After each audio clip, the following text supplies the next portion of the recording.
singing or playing Ridanga. But not only that, he's a wonderful devotee, worshipping the deities. That's his service these days. And also studying the scriptures. And today he will be sharing some of his insights. And the topic will be, I forgot. Preparing the heart for receiving Krishna's mercy. Okay, preparing the heart for receiving Krishna's mercy. Thank you, Kishore Prabhu, for taking the time. Hare Krishna. I just started that. You can also sing Jai Radha. Okay.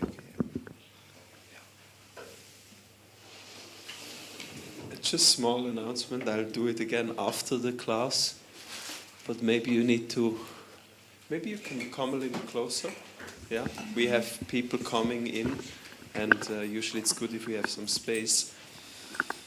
Christmas is around the corner, and you might think, what can I give to my parents and friends? We have some nice prasadam cookies. They've been prepared here in the temple kitchen by our best bakers and offered to the deities. And you can find these bags outside in the shop if you like to give something uplifting to your family and friends. It's prasadam. Prasadam is uplifting the consciousness. If you know it or not, it will have an effect. And we sell them for 10 francs. So you please can have a look outside and take some.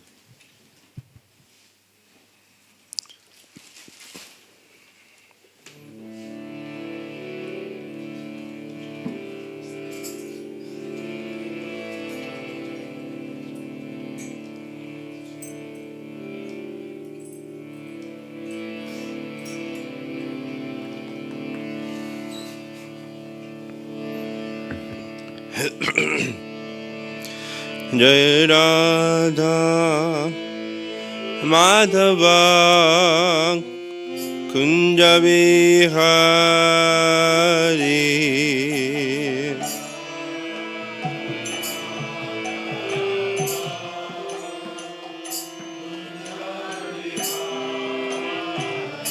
Jaya Radha Madhava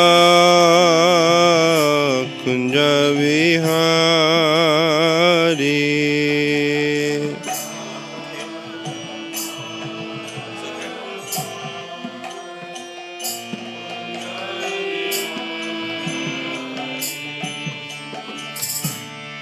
Gopi Janavalabha Girivardhari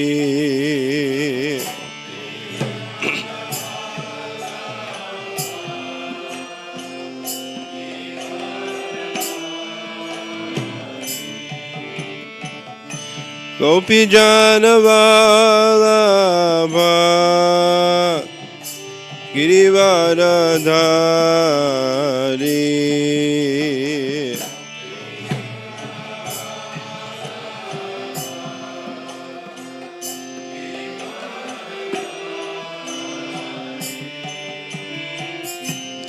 Yashodhana Dana Vrajajana Ranjana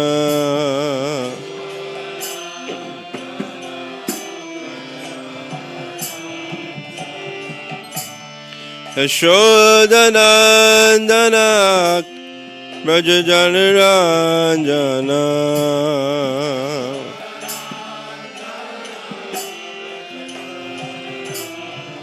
Yamunatiravana Chari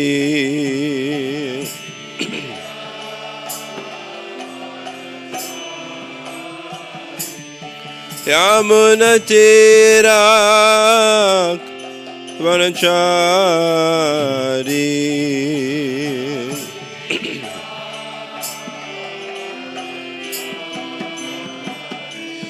Jaya Radha Madhava Kunja Vihari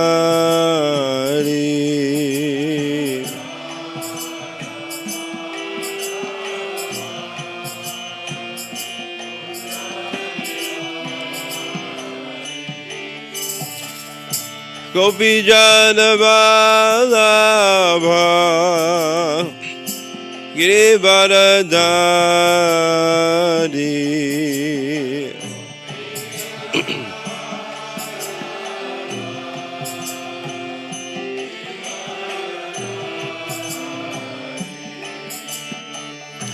Gopijana Vallabha Girivaradari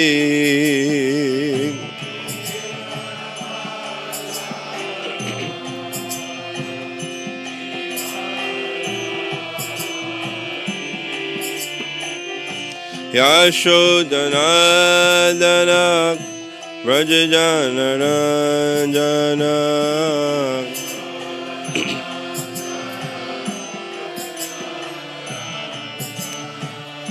Yashodanandana Vrajajana Ranjana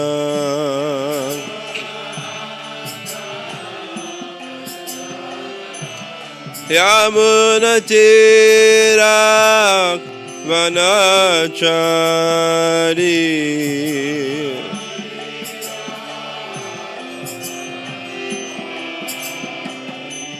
Yamunatira Vanachari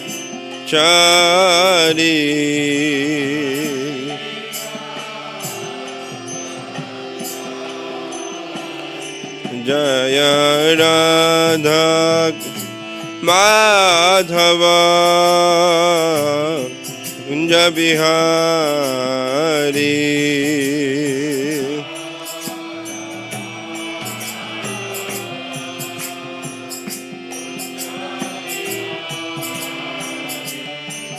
Jaya Radha Madhava Kunja Bihari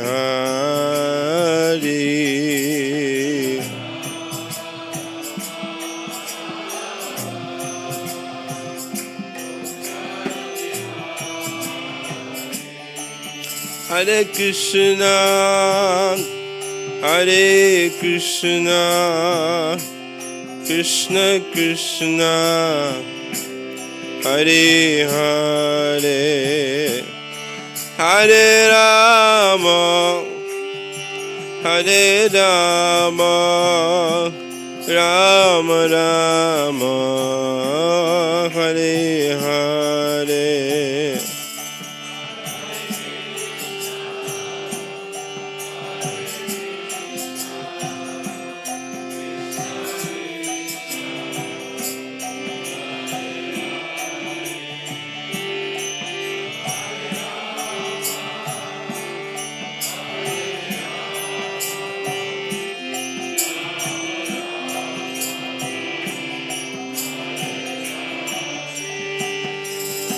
Hare Krishna, Hare Krishna, Krishna Krishna, Hare Hare, Hare Rama, Hare Rama, Rama Rama, Hare Hare.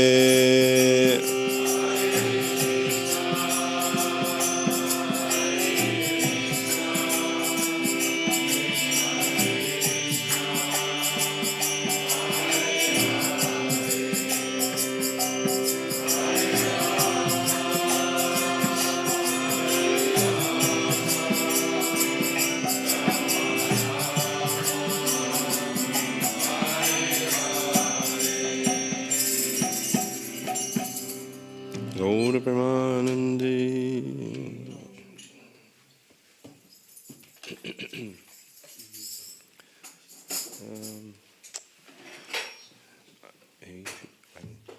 I'll read from 10th canto, 14.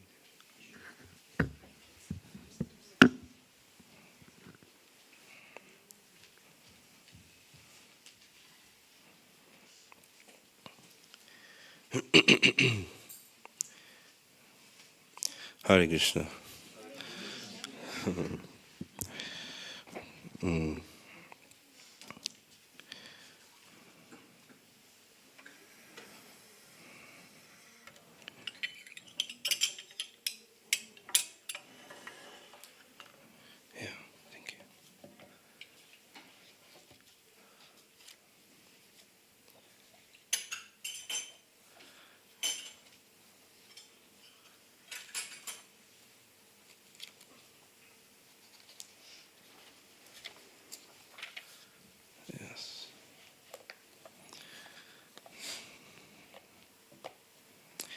So, welcome everyone.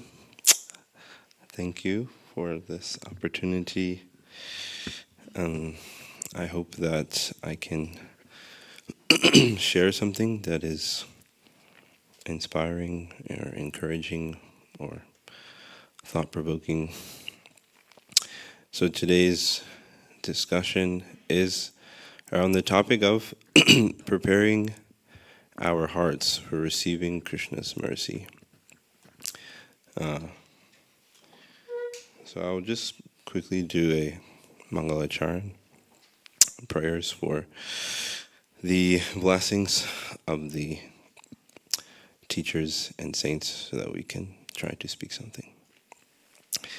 Om Jnana Timirandasya Jnananjana Shalakaya Chakshurun Militam Jena Tasmai Shri Guruve Namaha Namo Vishnu Padaya Krishna Prasthaya Bhutale Shrimate Bhaktivedanta Swami Nityanamine Namaste Saraswate Deve Gauravani Pracharine Nirvisesha Shunyavadi Paschata Deshatarine Jai Shri Krishna Chaitanya Prabhu Nityananda Shri Advaita Gadadhar Shivasadi Gaura Bhaktivinoda Hare Krishna Krishna Krishna Hare Hare Hare Rama Rama Rama Hare Hare.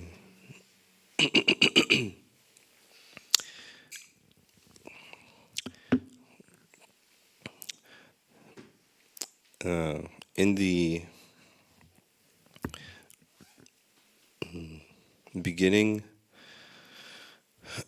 of spiritual life, or if we have sometimes, let's say it can be easy to have a very linear perception of what you can say spiritual progress. When we think of spiritual life as having some goal to be desired in the Vedic literature that is described in many ways, liberation from the material entanglement that is to be embodied. We understand that we are a soul embodied within this flesh, and we have a desire to not suffer in this world, to not be illusioned, to not be afflicted by all the limitations of the material energy. And so we may consider religion or spiritual life as being going from point A to point B, or point Z rather. And so we think that there is something we must achieve, something we need to do, a series of activities, a series of practices to follow, a series of rules to adopt, a series of books to read, and then we will get the desired goal. But actually we learn in the philosophy of Krishna Bhakti that actually perfection is bestowed upon us as a gift upon the deserving heart. So rather than it being an ascending process that we simply execute a series of steps in order to achieve a goal, as is often seen in this world, right? If you want to become a CEO, if you want to become this or that, you're encouraged to go for it, put in the endeavor, step on anybody else's head who's in your way, etc., etc. Like this, we have this go-getter mentality that we are conditioned by, that we need to go, and do and be and control our own destiny. But in bhakti, in devotion, when we are trying to approach God, we actually learn that it is a receiving process, that actually the point of everything that we're doing is so that we can receive more and more and more and more. That is actually spiritual perfection, is where we become so eligible to be put in touch with the transcendental reality, transmaterial reality, which is permeated by pure spiritual energy. That is the spiritual world. And therefore we require to have our hearts in the right place, purity, which makes us fit to receive all of the gifts that are awaiting us. So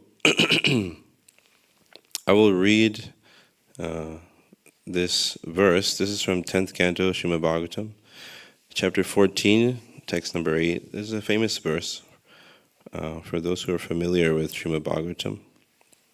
I'll just read the verse just so you can get some context. Tate nukampam susamikshmano bunjana evatma kritam vipakam Hirvagva purbir vididan namaste jivetayo mukti pade sadaya bhak. This is Lord Brahma speaking to Krishna. My dear Lord, one who earnestly waits for you to bestow your causeless mercy upon him, all the while patiently suffering the reactions of his past misdeeds, and offering you respectful obeisances with his heart, words, and body, is surely eligible for liberation, for it has become his rightful claim. So we'll just kind of analyze this a little bit. A key word here in the first sentence is, my dear Lord, one who earnestly waits for you. That implies something that is out of our control, right? If we are waiting for something, that means all we can do is be in one place and like that. We are dependent because God is independent. He may give himself, he may not give himself. He may give his mercy, he may not give his mercy. That is his right. Because he is God. Therefore, the position of the devotee of God or the spiritual aspirant is the one who is dependent. We are waiting for him to bestow his causeless mercy. And in waiting patiently, we become qualified, because it says we become eligible for liberation by cultivating this attitude. So it is a bit counterintuitive that when we become surrendered to the will of the Lord, we actually become deserving. So there is a whole process, a journey that we have to go through in this world. That starts from way back. We can't really remember where we started our spiritual journey. The teachings of Srimad Bhagavatam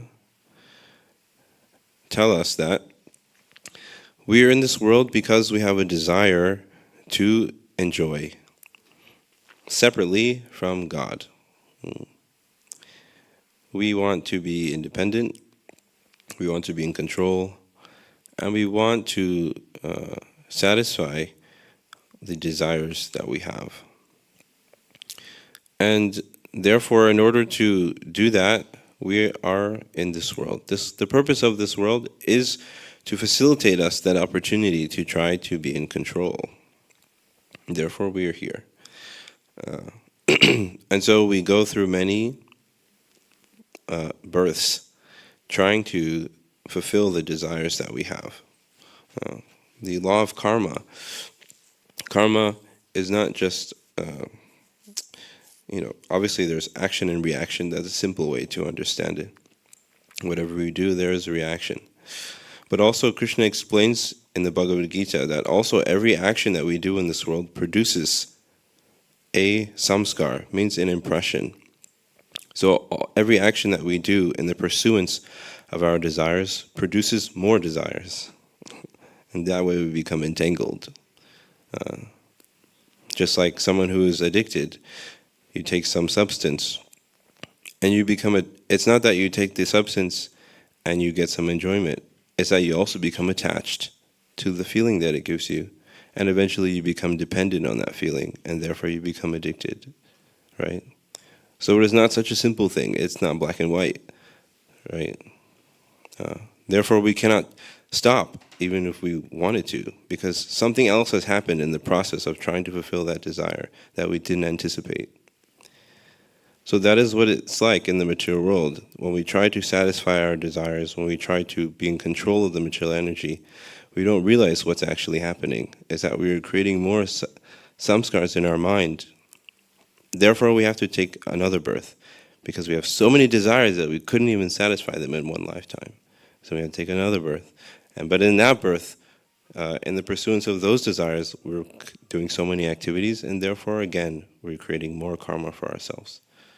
So therefore, it's called the cycle of samsara, repeated birth and death. It cycles like this, and is completely generated by our own desire to enjoy.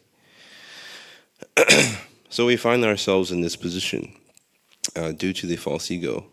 We identify with our body, with our country, our nation, etc., etc., etc. And due to that identification, we forget our true identity as spirit. Because so long as we are in awareness that we are a spirit, we cannot really enjoy this world, because we understand the nature that this is temporary, we have that awareness. Just like if somebody makes you a cake made from a sponge, and you know it's a sponge, you won't eat it, right? You're like, no, I know this is not edible. So it's like that. When we have spiritual awareness, we can't enjoy in the same way. So, therefore, ignorance is part of the package. The ignorance facilitates us to be able to enjoy without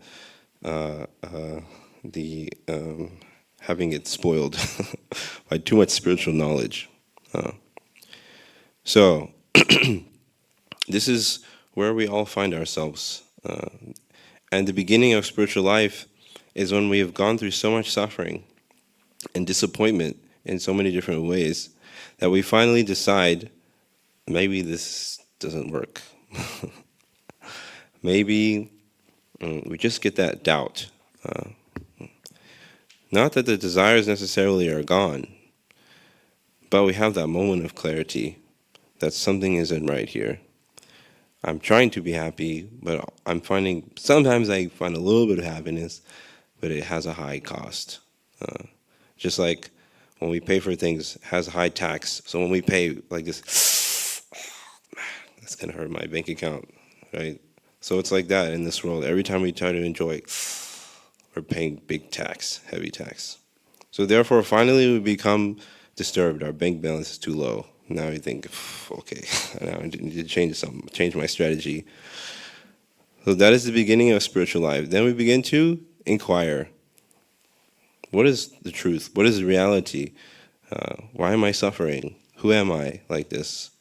At some point we all had this question, no? That is the beginning of spiritual life. And so,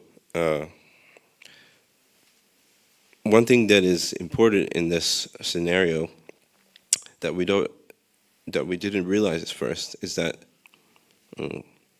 actually the Lord has sanctioned us to try to enjoy independently from Him, because He is in control. He is the controller. Everything is sanctioned by His will. So even this world is sanctioned by Him. He allows us to pursue our desires. And not only that, in the Bhagavad Gita, Krishna says, from me comes knowledge, remembrance, and forgetfulness. So when we go into another lifetime, I was just reading today something really fascinating, that when we go into another lifetime and we have all of these impressions of desires, that is also sanctioned by the Lord. He allows us to remember that we had something that we desired. Very interesting. So He gives us this opportunity, but He also knows that this is not what we really want.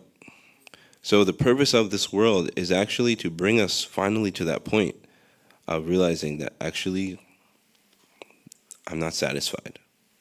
So He is there with us from the very beginning of our journey, all the way to the completion of our journey.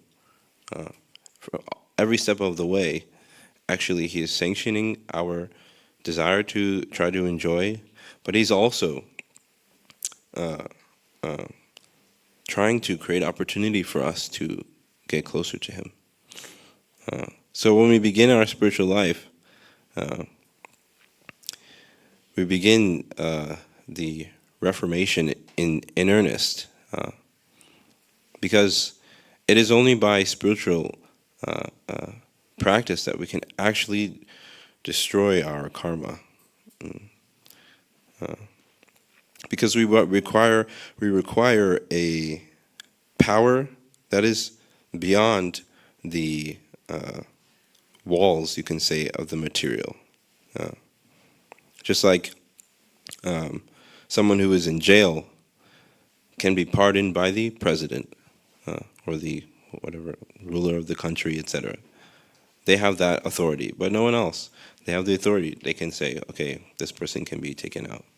So similarly, we require God's mercy, Krishna's mercy, in order to be extricated from the jail of this material world.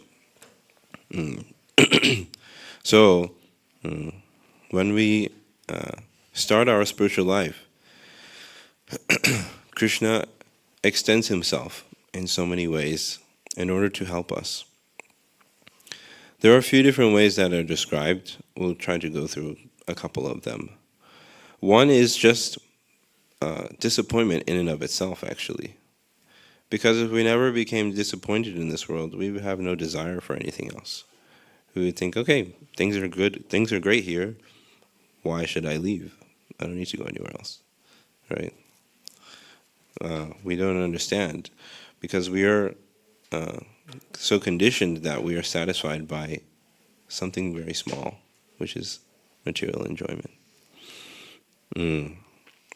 So that is also Krishna's mercy. He gives us the opportunity to finally start to question this material world. Then, when we are ready to inquire, when we are ready to discover, when we are ready to go into that journey, he then gives himself in the form of his, in form of knowledge, just like these books that we were reading. This Srimad Bhagavatam is considered to be a literary form of Krishna. So he gives himself in the form of knowledge, because by knowledge we're able to understand the nature of everything around us, understand who we are. That is called Sambandha Gyan. This is the primary, crucial step for us, that we need to understand who are we? Who are we in relation to this world? Who are we in relationship to God? Who are we in relationship to each other? Truly. So that knowledge is given, not only through literature, but also through the teachers, the saints, the Vaishnavas, the servants of God, who speak through him. So we also become, enlightened in their association by hearing their teachings, by asking questions and receiving answers. We begin to cultivate real knowledge, and our intelligence begins to be purified. Because when we are conditioned, we are quite simple, actually. We want to enjoy, and we don't want to suffer. Everything's rooted in that. And so we're very one-dimensional, like a horse with blinders. So when we're too much in that consciousness and someone says, hey, you're a spirit soul, it's like, oh my God, just leave me alone. I just want to make my money, whatever. So when we purify our intelligence, purify our mind a little bit, we become more open to receiving knowledge. Because again, we have to be open to receiving. That's why the ninth offense to chanting the holy name is to try to instruct people who don't want to hear. Actually, we don't try to force on people who are not interested. It is a matter of reception, whether we want to hear. So, as we open our hearts a little bit more, and we become more interested to hear, just like we're all here in this room because we have some interest. whether it's a small interest or a big interest, there's some interest. Therefore, we come on a Sunday evening when we could be doing so many other things. Well, that is a sign. Something has changed. Otherwise, why would we be here? We wouldn't have any interest. So the heart becomes to be affected. We come into a spiritual atmosphere. We have the spiritual food. We hear the spiritual sound vibration. We engage in discussion with other spiritually minded people. We see the form of the Lord in so many ways. And like that, our heart becomes purified. Our mind becomes purified. Intelligence becomes purified. And so in that way, we become more open and more open. And the more open that we become, then the more Krishna starts to extend himself also. The beginning of bhakti, as described by Srila Vishwanath Chakravarti Thakur, is association. Sadhu Sangha means associating with spiritual people. That is the beginning. That is how the spiritual spark enters into our heart. We attend a program, we meet somebody, we make a friend, or even just hearing. And in that way, it goes deeper into the heart. Now, when we develop a sincere desire to take up a spiritual practice. And we've read a little bit, we like the people, we like the food, and eventually we feel, okay, I'm ready to try something. Well, like, everybody's got those beads hanging around their neck. What is that? Then we begin to chant. We start to engage in the process of devotional service. And we have a desire, even if it is a small desire, we have some desire to be engaged in spiritual life. But of course, because we still have so much conditioning, we have spent many lifetimes in this world trying to enjoy. And so as we said before, that when you try to enjoy in this world, it is not simply a shallow act of, using your senses to enjoy something. There is, the tax that is paid in the form of creating tough impressions in the heart and the mind. And those don't go away so easily. So when we begin spiritual life, we realize that actually I have a desire to be spiritual. I have a desire to connect with God. But I also see that I have so many desires in my heart that are still there, that have not gone away, and they are calling to me every day. Right? In so many ways, we are tempted. There are so many distractions available. And so we are tested like that. And so we will stumble.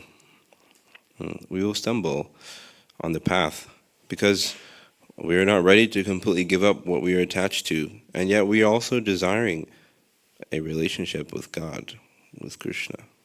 And so that can be an awkward place to be in, especially in the beginning of our journey. And really throughout our journey, because to really purify things from a deep level takes time. It takes extensive spiritual practice. And so we are disillusioned with the world. We know that there is nothing here for us.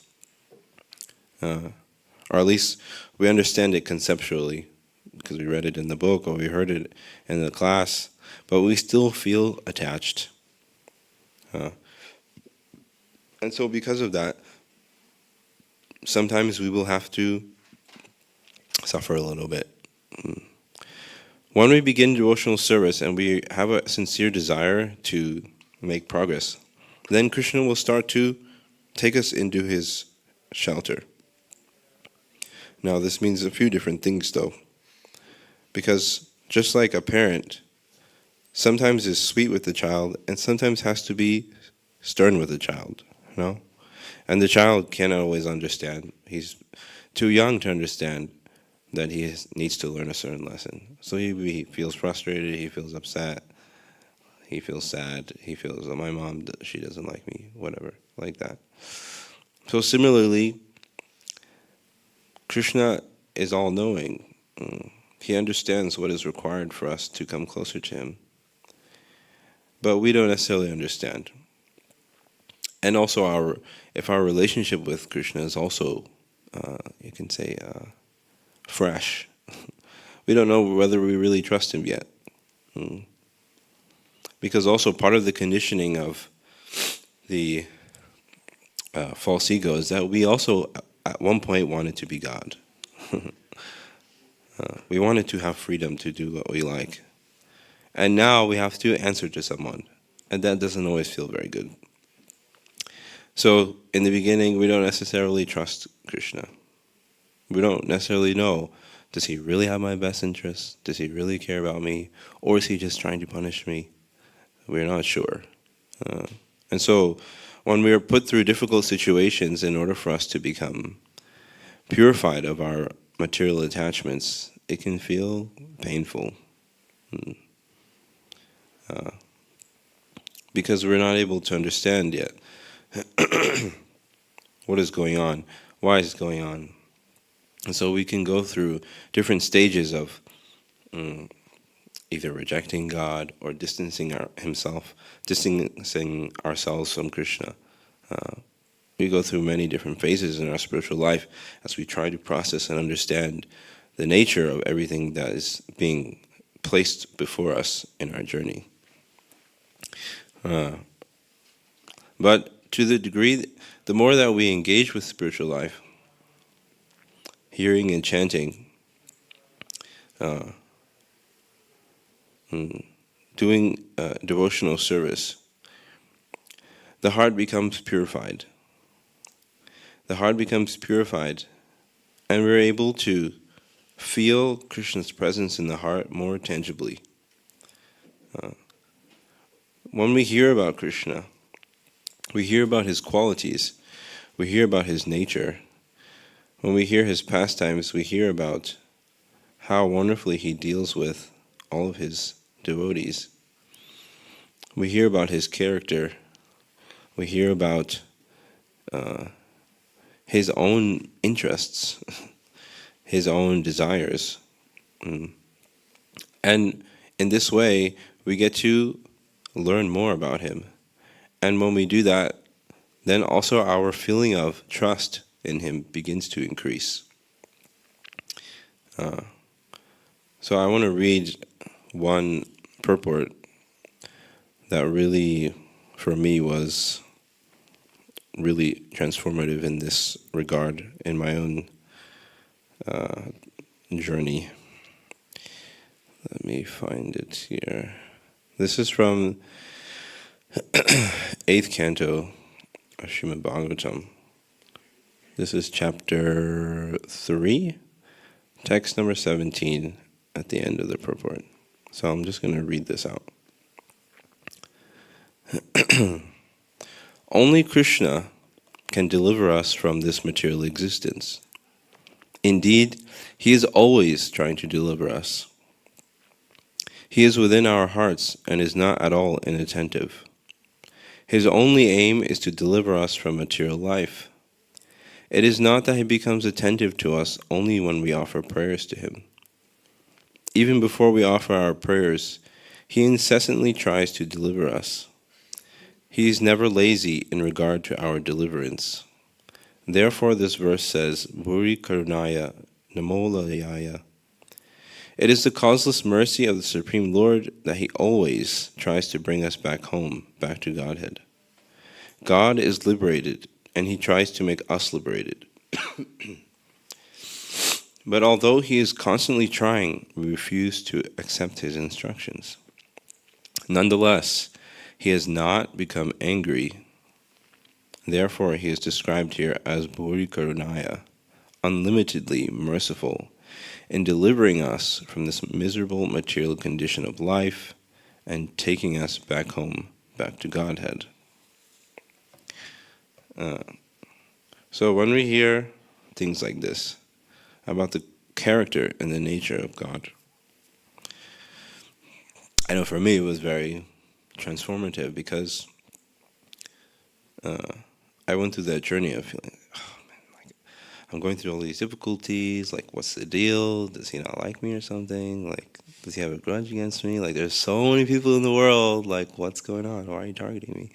We feel like that, right? But then we can understand actually what is Krishna's nature. What is Krishna's intention in the way that he puts things in front of us?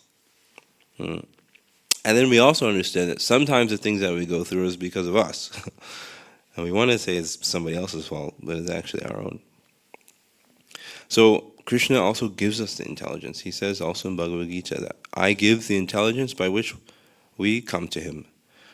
So he is situated in our hearts as a super soul in the heart of everyone, and he gives us like whispers, intuitions. And so if we are reflective and introspective, as we begin to purify our mind and heart, we begin to connect to that more. And when we sit to reflect and try to understand the things in our life, then Krishna will answer. He will give us intelligence to recognize and understand how whatever it is that we experience is there in order to bring us closer to him. There was a point for me where I realized that almost everything that I was experiencing was placed on my path for the purpose of bringing me closer to God. But as we apply ourselves, then we also become more fit to receive, right? So the more that we try to commit ourselves to the path of spiritual life, we become more fit to receive knowledge, to receive help, to receive guidance, to receive empowerment.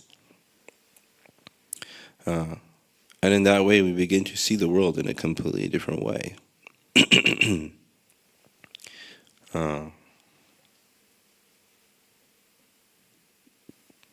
Because Krishna is actually always waiting to give himself, actually. He's waiting. There's a beautiful book called Brihad Bhagavatamrita.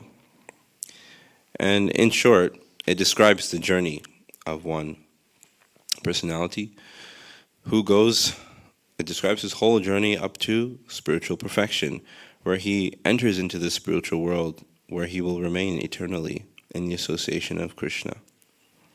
And when he enters into that place for the first time, Krishna says to him, I've been waiting for you for so long.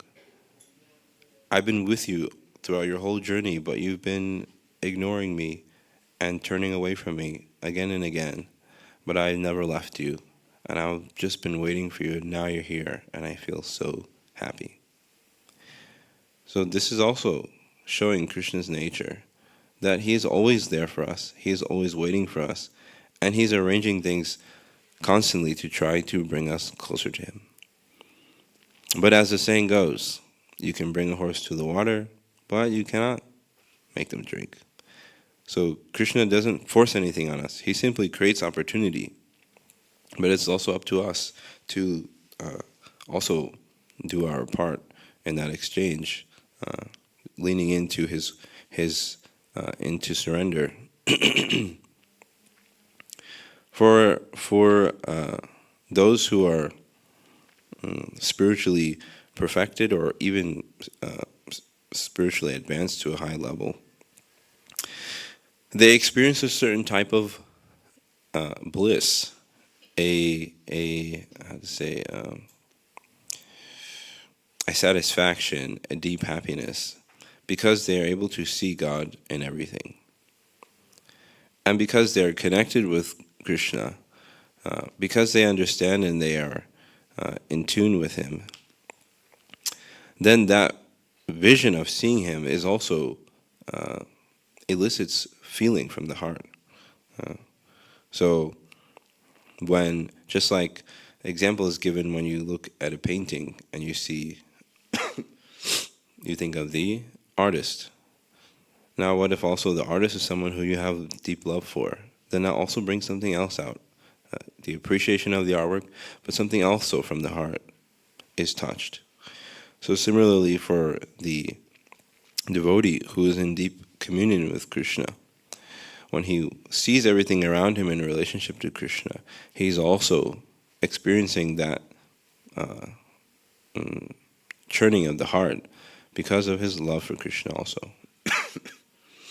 So the more that we hear, the more that we serve, and we open ourselves to being known by Krishna, and we also try to know Krishna, then that creates a special relationship. Because one of Krishna's qualities is that he's able to have a complete relationship with all of us individually, where we can know him and he can know us fully and completely. He says, I'm the best friend of everyone. That is his amazing potency. For us, we can't be the best friend of everyone. Maybe a few people. After that, it's like, I'm spread too thin. I can't be best friend of everyone. But that is Krishna. He can be the best friend of everyone without losing anything. He still stays completely whole and perfect. And so that journey for us is discovering that relationship. And the more that we engage with our journey, the more all of these things become revealed to us. And by hearing, we become attracted. When we hear about Krishna's qualities, his activities, we become interested in him. Because it's a relationship of love, actually. Because Krishna is a person. So, it is not just following a certain rules, adopting a practice. It is actually a relationship that is being cultivated. And so it is the personal touch that we add to everything that we do that Krishna becomes interested by and becomes attracted to. But even if we do something just because we think it's the right thing to do, he still takes that into account. That is his quality, because he is just so eager to have a relationship with us. But as we go forward and it becomes more personal, and everything that we do becomes more imbued with whatever affection we have growing in the heart for him, then he also becomes more and more interested and extends himself more into a more personal relationship.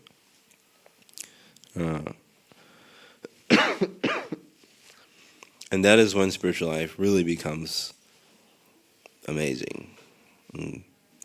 Because it is no longer that I'm doing this for God because it's the right thing to do. But it becomes so much more dynamic, so much more deep, and so much more multifaceted that even we can do the same simple activity as, sweeping a floor. But because of the consciousness that we have, because of what is existing and going on in the heart, then that experience becomes completely different. And Krishna can meet us in that experience in something even as simple as sweeping a floor. And so this process becomes alive. The spiritual journey becomes alive. It becomes, 3D, for lack of a better word, three-dimensional. It is not flat that I do this because I'm supposed to, and, God is there and he's looking at me, so I need to do the right thing. It becomes much more, I don't know what the right word is. And so, when we become humbled by the things that we have to experience in this world, when we become soft-hearted, we become compassionate, we become kind, we become respectful, in all these ways, just like, the diamonds, they become smooth by crashing against each other. So sometimes it's like that we're kind of like by the world. But if we stay connected and we try to see where it is that Krishna is trying to teach us something, eventually we start to become smoothed. And when we do that, then we become more fit, and more fit, because Krishna becomes attracted. Because the more that our heart becomes softer,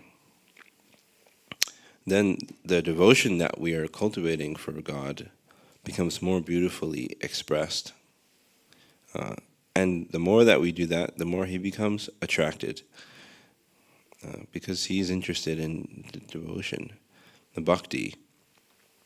That is what he's attracted to most of all. So as we become more,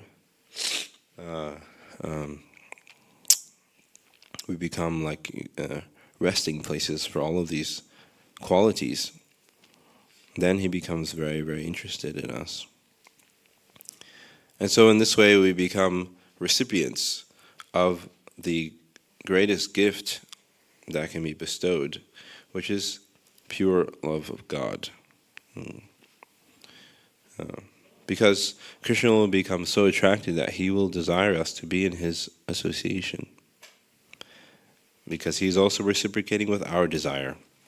When we have a strong desire to be connected to Krishna, then he reciprocates accordingly. And that is the ultimate expression of that we desire so much.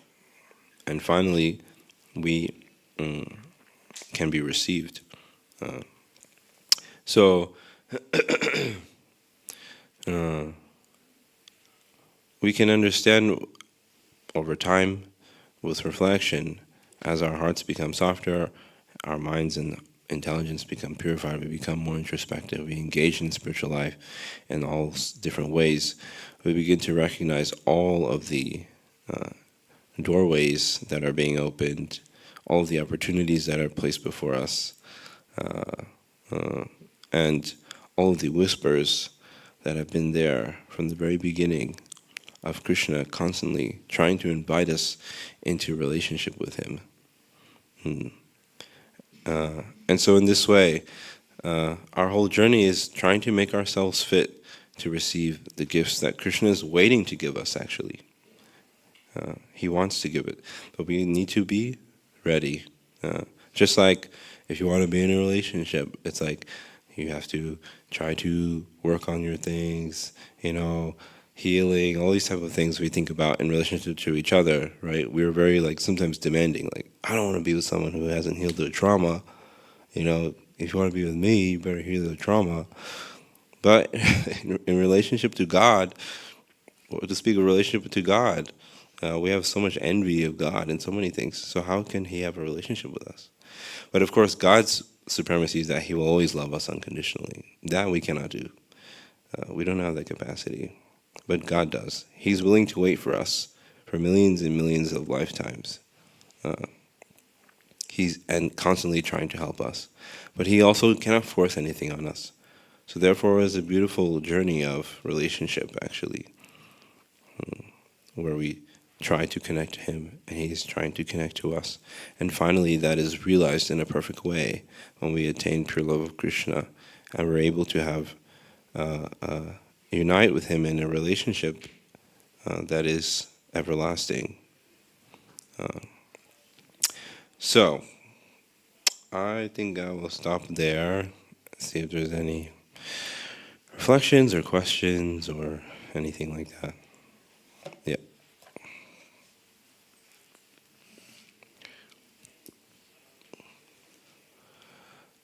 No. Okay. Anyone would like to? Yes.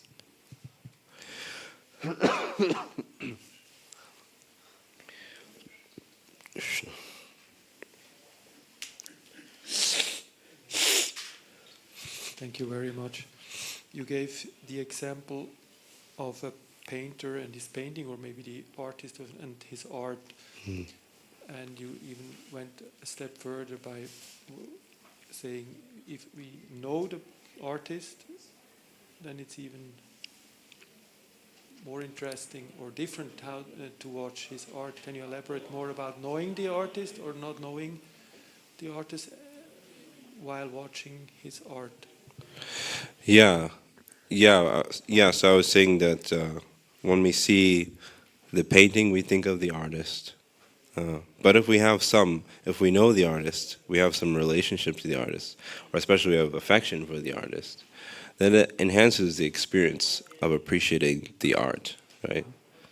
So, if I go to, like once I was with a friend, we went to a museum, and it was some art museum, and I don't know much about historical art and everything, but she was really invested. She knows so much about it. She studied it. She's an artist. So we were having very different experiences of being in the museum. I was like, okay, yeah, this looks cool. She was like, wow, this is, and she had so many things to say, and I was kind of like, oh, wow, like such a different experience for her. So similarly, when we look at God's creation without any knowledge of Him or any awareness of Him, then that appreciation can be limited. But when we know about Him, and then what to speak of knowing about Him when we have appreciation for Him, and what to speak of appreciation, then we have an affectionate mood towards Him, then that also enhances the experience of how we view His creation around us. Does that make sense? Yeah.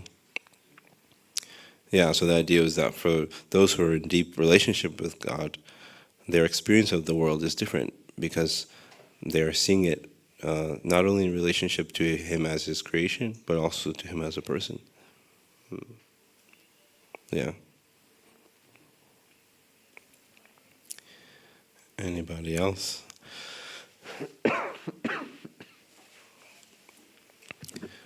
Okay. Oh, yeah? Okay. Hare Krishna. Thanks, everybody. Hare Krishna.